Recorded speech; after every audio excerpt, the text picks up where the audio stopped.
Welcome back to another DPS analytic video. This is going to be the fourth week of the Scarlet Enclave for Season of Discovery. Looking at all percentiles, we have the Sub-Rogue well ahead of everything this week.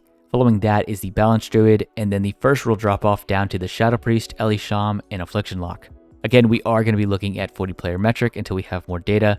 As you can see, 20 player metric looks like everything is doing about the same DPS, which I know is probably not the case, but again, we only have a couple thousand logs to go off of. Whereas the 40 player metric, we have 10 to 20,000 logs for all of the classes that are performing very well. Moving on over to max percentile, we have the Fury Warrior well ahead this week for the first place spot. Following that is the Balanced Druid once again, pretty much always in competition for those top 3 spots. Following that is the Marksman Hunter, Affliction Lock, and then the Fire Mage. Moving on to the 95th percentile, we have the Sub-Rogue, Balanced Druid, and then the Ret Pally. Pretty comfortably far ahead, I would say. Everything else is very close to each other. However, the only things that's still underperforming is the Enhanced Shaman, Frost Mage, all 3 Hunter specs, which I would imagine we would see them go up by now, but we'll have to just wait. I'm sure that some of the other classes that maybe have a better set bonus are getting prioritized over them. We'll just have to wait and see. We still are very early on into this raid, I feel, even though it is the 4th week.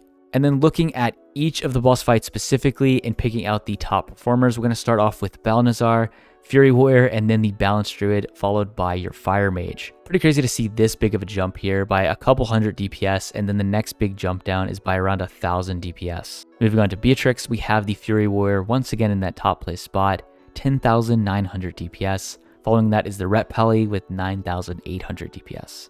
Moving on to Solistraza, Fury Warrior once again, 12,500 DPS. Pretty crazy. Assassination Rogue in second. Following that is your Feral Druid and then the Fire Mage. Moving on to Mason, we have the Fury Warrior once again. Oh my goodness. Is that just going to be the trend for the rest of the video? Holy. 10,800 DPS.